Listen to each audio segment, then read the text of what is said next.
দর্শক আসসালামু আলাইকুম। ক্রাইম টিভি ভাতরে আপনাদের সবাইকে স্বাগতম।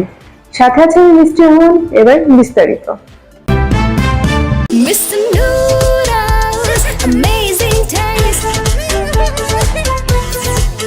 নওগাঁ মেডিকেল কলেজ বন্ধের ষড়যন্ত্রের প্রতিবাদে স্থায়ী ক্যাম্পাস প্রতিষ্ঠার দাবিতে প্রতিবাদ সমাবেশ। নওগাঁ থেকে আলামিন। নওগাঁ মেডিকেল কলেজ বন্ধের সিদ্ধান্ত প্রত্যাহারের দাবিতে জেলার সর্বদলীয় ফোরামের বিক্ষোভ সমাবেশ পালন করছে নাজমুল হক সনি। দল মত নির্বিশেষে গোটা নওগাঁর মানুষ আমরা একমত।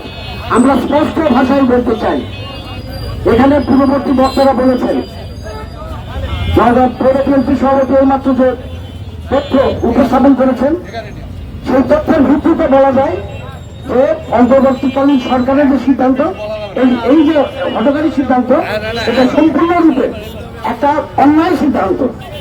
তাদের যদি স্ট্রাকচারাল ডেভেলপমেন্টের কোনো প্রয়োজন হয়, এটা হলো সরকারের বিষয়, এটা আমাদের বিষয় না। আমরা যতদূর জেনেছি শুনেছি, এই মেডিকেল কলেজের রেজাল্ট রাজশাহী ইউনিভার্সিটি আন্ডারে যতগুলো মেডিকেল কলেজ আছে তার মধ্যে সবচেয়ে ভালো রেজাল্ট হলো নওগাঁ মেডিকেল কলেজ। অথচ এইরকম সিদ্ধান্ত নেওয়া আমরা কোনো যৌক্তিকতা খুঁজে পাই না। আমরা স্পষ্ট করতে চাই, আমরা হুঁশিয়ার করে দিতে চাই, নওগাঁর মানুষ এটা কোনোভাবেই স্বাভাবিকভাবে নিতে পারতেছে না। আমরা সবাই একমত, দল মত নির্বিশেষে সমগ্র জনগণ এই মেডিকেল রক্ষার জন্য আমরা যে কোনো মূল্যে আমরা এই মেডিকেলকে রক্ষা করবো। যে কোনো মূল্যে প্রয়োজনে আমরা আরো কঠোর থেকে কঠোরতর আন্দোলনের আমরা ঘোষণা দিব। প্রয়োজনে নওগাঁ থেকে যে চাল সারা বাংলাদেশে উৎপাদিত পণ্য, চাল সারা বাংলাদেশে সরবরাহ করা হয়, সর্বশেষ প্রয়োজনে আমরা সেই চাল সরবরাহ বন্ধ করে দেব।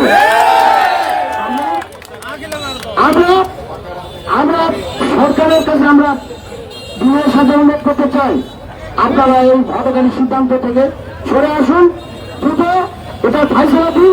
অন্যথায় নওগাঁকে আমরা, সমগ্র নওগাঁ শহরকে, নওগাঁ জেলাকে আমরা অবরুদ্ধ করবো, নওগাঁ জেলাকে আমরা অচল করে দেবো।